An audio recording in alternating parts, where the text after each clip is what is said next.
People पेड़ पर आप सभी साथियों का एक बार फिर से स्वागत है। दोस्तों, यह सप्ताह गणेश उत्सव का चल रहा है। भारत के कई शहरों और राज्यों में तो गणेश विसर्जन किया जा चुका है, लेकिन महाराष्ट्र जैसे राज्यों में गणेश विसर्जन चतुर्दशी के दिन यानी कि गणेश चतुर्थी के 10वें दिन किया जाता है। आज के इस वीडियो में हम किसी कथा के बारे में बात नहीं करके बल्कि गणेश विसर्जन से जुड़े कुछ तथ्यों के बारे में जानेंगे। तो फिर चलिए विलंब किस बात की, शुरू करते हैं यह सिलसिला। लेकिन उससे पहले आपसे निवेदन है कि अगर आप इस चैनल पर नए हैं और अब तक आपने इस चैनल को सब्सक्राइब नहीं किया तो यह काम तुरंत कर लें, ताकि भगवान गणेश की कृपा आप पर यूं ही बरसती रहे। यह यथार्थ है कि जितने भी लोग गणेश विसर्जन करते हैं उन्हें यह लेश मात्र पता नहीं होगा कि गणेश विसर्जन आखिर क्यों किया जाता है। ऐसा हम इसलिए कह रहे हैं क्योंकि अगर उन्हें यह पता होता तो वे गणेश विसर्जन में शामिल होने या करने से पहले इस पर विचार जरूर करते। हमारे देश में हिंदुओं की सबसे बड़ी विडंबना यही है कि देखा देखी में एक परंपरा चल पड़ती है जिसके पीछे का कोई मर्म तो नहीं जानता, परंतु भयवश वह चलती रहती है या कहें तो शौक से चलती रहती है। आपको बता दें कि शास्त्रों में एकमात्र गौ के गोबर से बने हुए गणेश जी की मूर्ति के विसर्जन का विधान है। गोबर से गणेश एकमात्र प्रतीकात्मक है माता पार्वती द्वारा अपने शरीर से उबटन निकालने और गणेश जी को उत्पन्न करने का। यह बात तो सभी जानते हैं कि माता पार्वती को ही गौरी कहा जाता है और गौ माता गौरी का ही रूप होती है। चूंकि गाय का गोबर हमारे शास्त्रों में पवित्र माना गया है, इसीलिए गणेश जी का आवाहन गोबर की प्रतिमा बनाकर ही किया जाता है। इसीलिए यह शब्द भी प्रचलन में आया है, गोबर गणेश। इसीलिए पूजा, यज्ञ, हवन इत्यादि करते समय गोबर के गणेश का ही विधान है, जिसको उपरांत में नदी या पवित्र सरोवर या जलाशय में प्रवाहित करने का विधान बनाया गया है।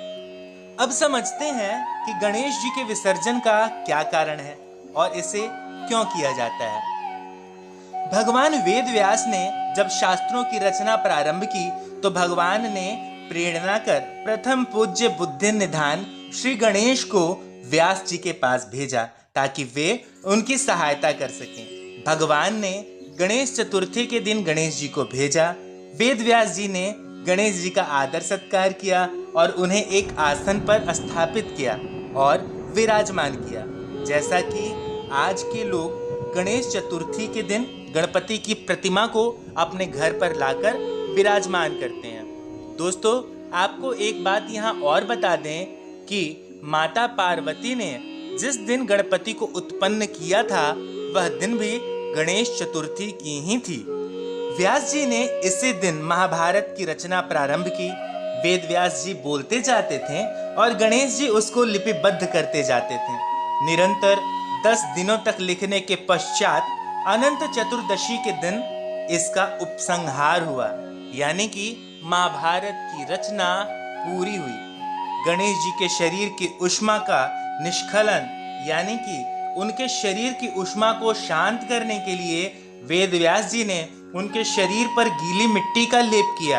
इसके उपरांत उन्होंने गणेश जी को जलाशय में स्नान करवाया, जिसे विसर्जन का नाम दिया गया। ऐसा क्यों हुआ? क्योंकि जब वेद व्यास जी कह रहे थे और गणेश जी लिख रहे थे, तब गणेश जी ने एक शर्त रखी थी कि व्यास जी आप कहिएगा तो कहते रहिएगा, अगर आप बीच में रुकें तो मैं बीच में ही लिखना बंद कर दूंगा। ऐसा इसलिए क्योंकि महाभारत लिखते समय गणपति जी के शरीर में एक तेज उत्पन्न हो रही थी, जिसके कारण उनका शरीर निरंतर गर्म हो रहा था।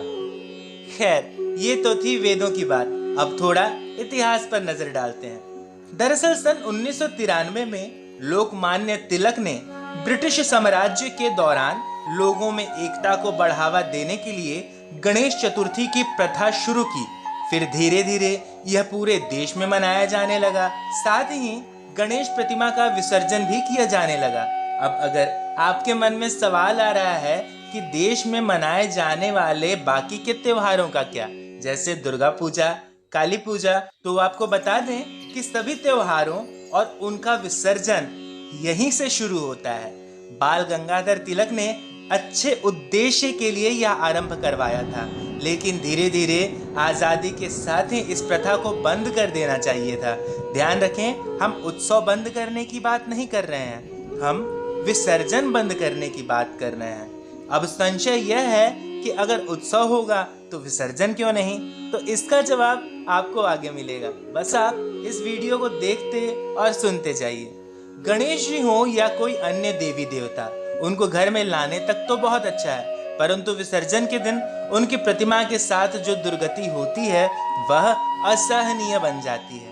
आजकल गणेश जी की प्रतिमा गोबर की न बनाकर लोग अपने ऐश्वर्य, पैसे और दिखावे को समाचार पत्र में नाम छपवाने के लिए बनवाते हैं। जिसके जितने बड़े गणेश जी, उनकी उतनी बड़ी ख्याति, उसके पंडाल में भी उतने बड़े लोग और चढ़ावे का तांता। इसके पश्चात यश और नाम समाचार पत्रों में अलग अलग। इतना ही नहीं, विसर्जन के दिन बड़े ही अभद्र ढंग से प्रतिमा की दुर्गति की जाती है।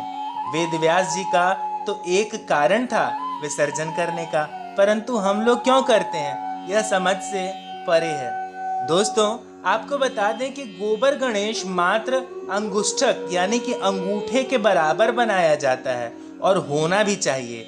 इससे बड़ी प्रतिमा या अन्य पदार्थ से बनी प्रतिमा के विसर्जन का शास्त्रों में विशेष निदान है और यह निषेध भी है।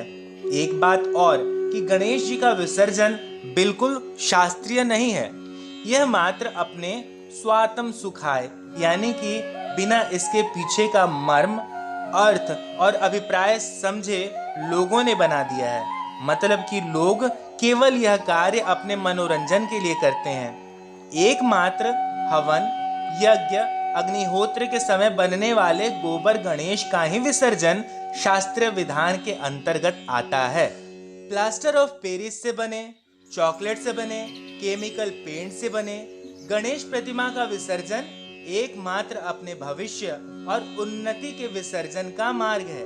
इससे केवल प्रकृति के वातावरण, जलाशय और अन्य जीव जंतुओं को नुकसान होता है। तंत्र, भूमि, हवा, मिट्टी इत्यादि को भी हानि पहुंचता है।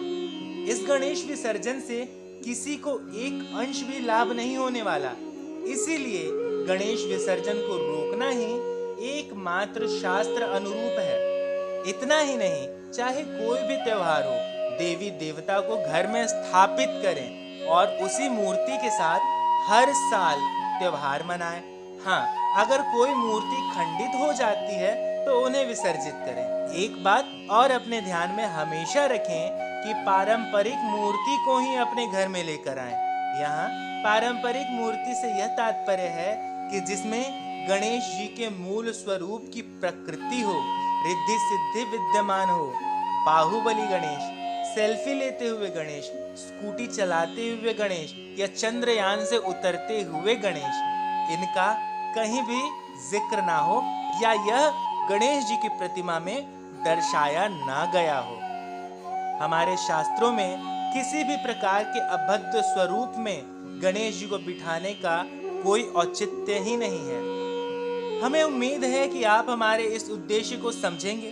साथ ही अगर आप हमारे इस वीडियो से सहमत हैं तो इसे ज़्यादा से ज़्यादा लोगों तक पहुंचाने का काम करेंगे। केवल पहुंचाने का काम ही क्यों, उन्हें यह वीडियो दिखाने का भी काम आपका ही है, ताकि हम एक नए भारत का निर्माण कर सकें। आपको अगर हमारा यह प्रयास अच्छा लग रहा हो और आप हमारी किसी भी तरह से सहायता करना चाहते हो तो स्क्रीन पर दिए गए नंबर पर अपनी आर्थिक सहायता हम तक भेज सकते हैं। अब मिलते हैं आपसे अगले वीडियो में, तब तक के लिए गणेश जी की जय हो।